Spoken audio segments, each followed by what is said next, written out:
Om Namo Bhagavate Vasudevaya.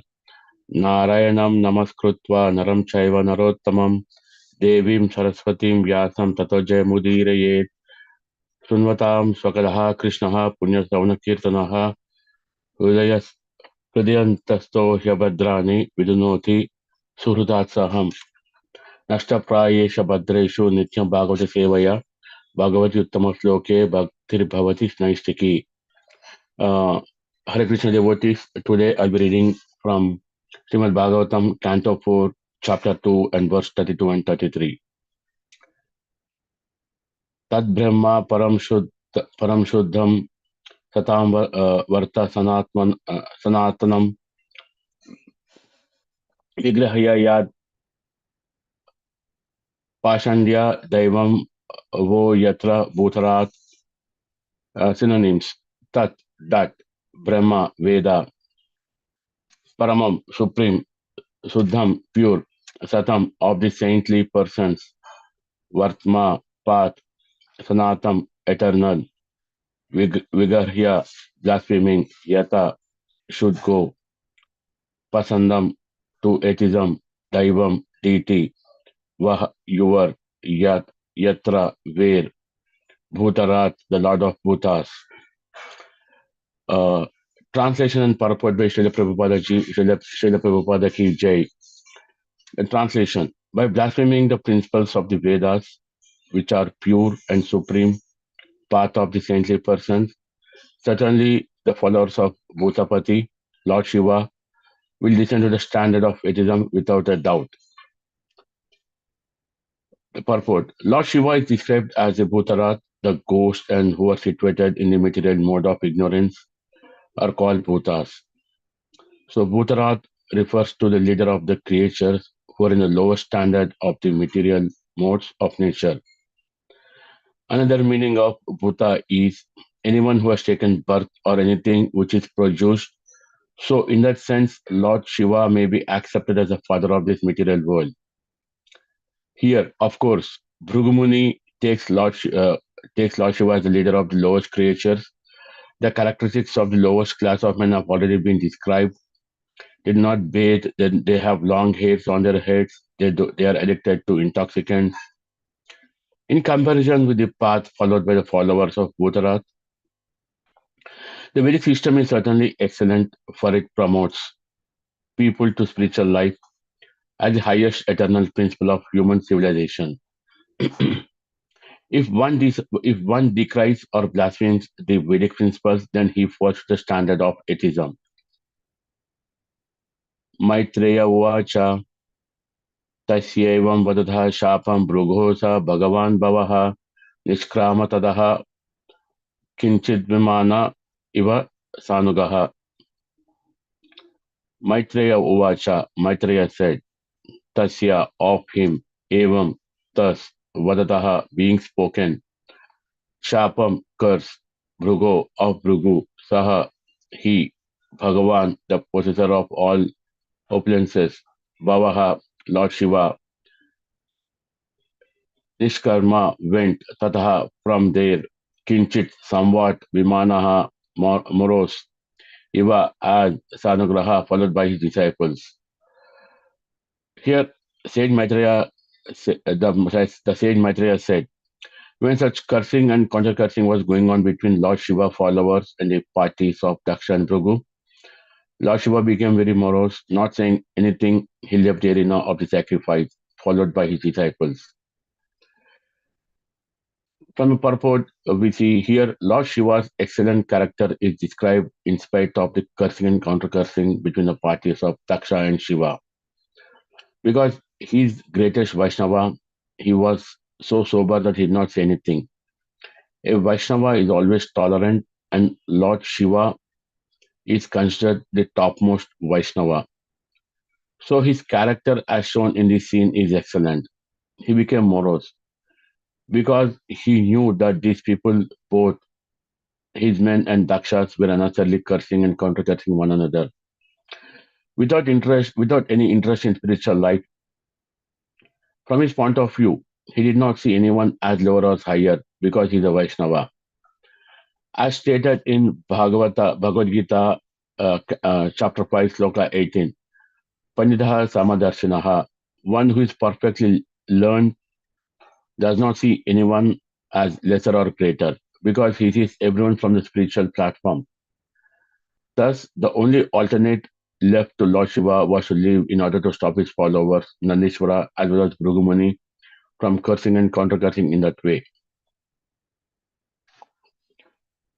Om Namo Vishnu Padaya Krishna Prestaya Bhutale Srimati Bhakti Vedanta Swaminiti Namine Namaste Saraswate Devi Gauravani Pracharine Nirvishesha Sunyavade Paschat Deshatarine Jaya Sri Krishna Chaitanya Prabhu Nityananda Sri Advaita Gadadara Sri Vasadi Gaura Bhakta Vrunda Hare Krishna Krishna Krishna Hare Hare Hare Rama Rama Rama Hare Hare. Hare Krishna, everyone.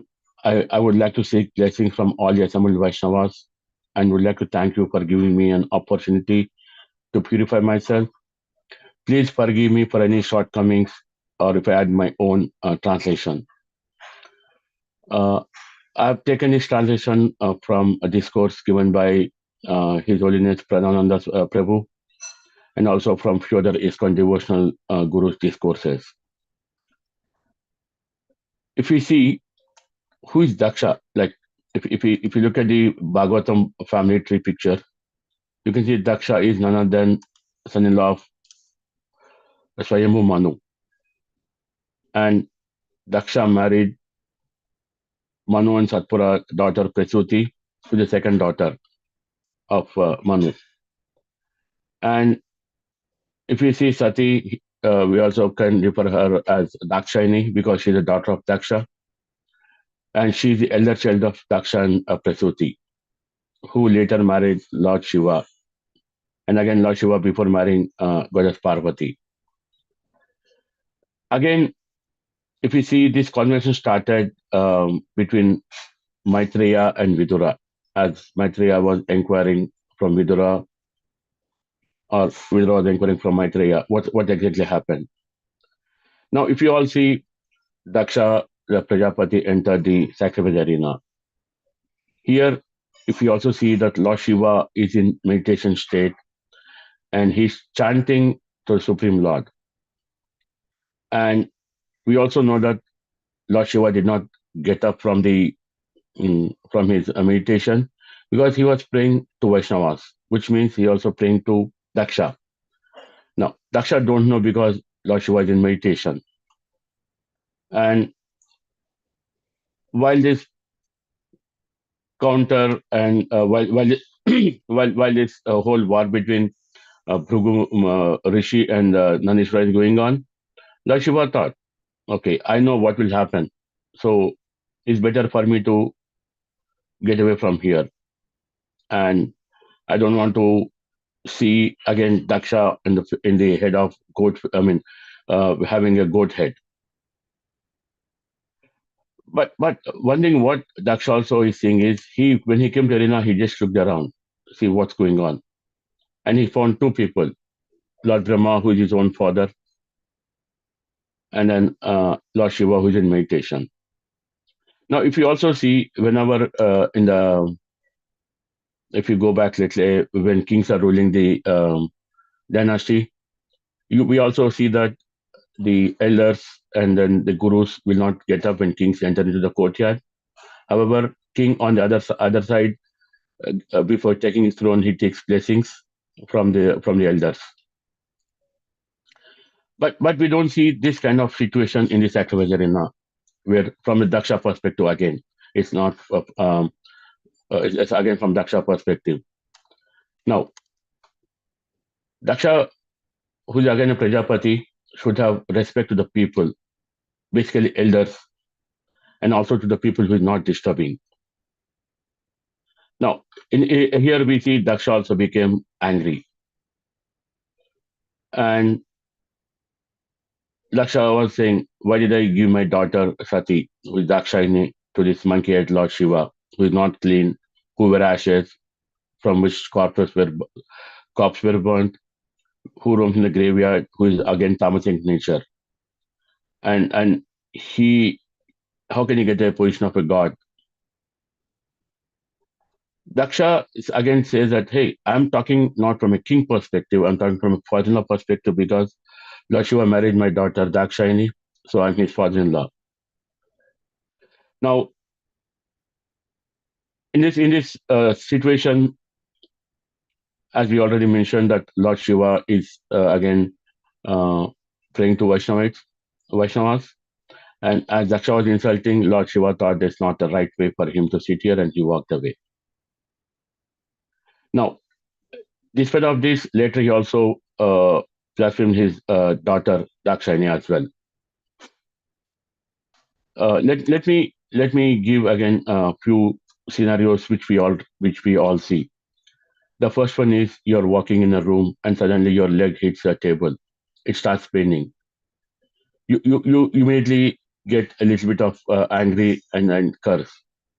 But you can't remove your own body part who got hit with a table. You rather sit down, try to pacify the situation, and then see why you should not do next time. You said, okay, from next time I should be careful. I should not hit the table. And you also walk carefully and also do your households carefully. Uh, Another instance, there's something where I've seen again, for a few examples given. We invite, let's say, or we go to an event where we see, event might be a family event or a marriage event or whatever it is. We see all kinds of, we invite everyone from the society. We don't look at, okay, whether they're rich or poor. What we see is if you have any, and then everyone tries to come to the event, enjoy it, and they go back. But what happens in the event is people whose status is equal or lesser to the host, they try to adjust saying, okay, let's be happy with what we have. But the people who are richer, they say, I did not get this, I did not get this kind of treatment, I was not given this kind of sweet, I was not given this, and all. All they look at is the complaint. They don't look at the situation there, what's happening. The host might be busy, there may be something else happening, some other issue might have popped up. But there is people don't know what's going on because of their being rich that's going on in their mind. They just start blaspheming the host, which is not the right case because they don't know the situation, and the host sometimes try to hide it just to keep his respect alive. Now, why should the host make take some humiliation? If that is the only thing, then the person who's invited, who's super rich, shouldn't come. I'm not saying that he should not come, or I'm not pointing it wrong. But if he knows the situation, it's better for him to keep quiet. And I'll state this a real time example. And this has happened with my family only.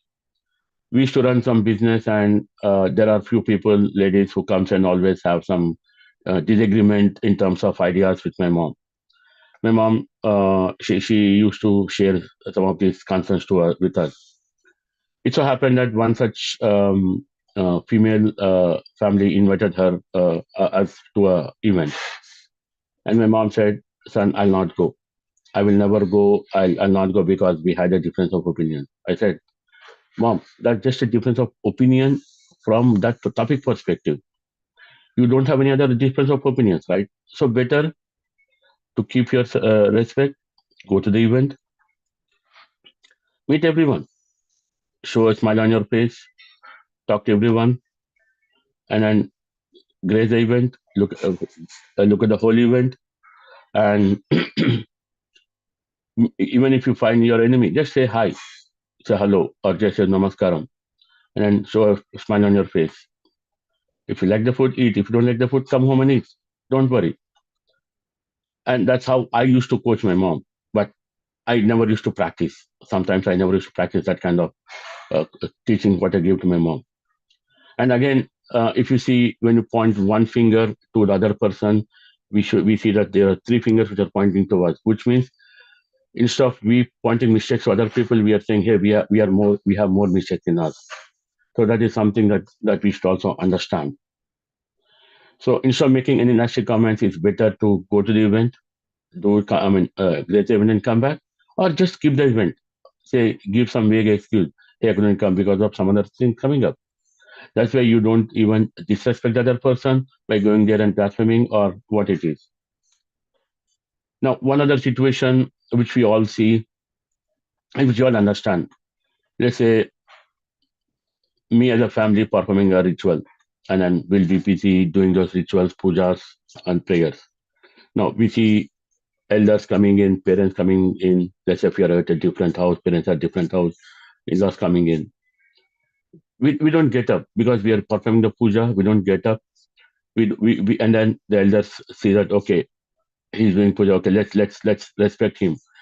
And then after the puja, you after completing all the rituals, you then go and meet the elders, saying that you are doing the prayers or the rituals.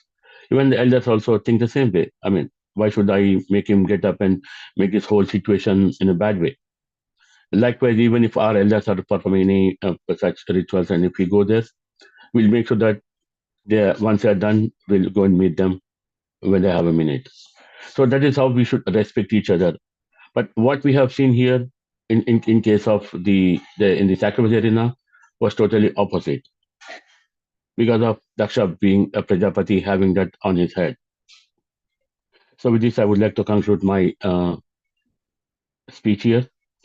Hare Krishna.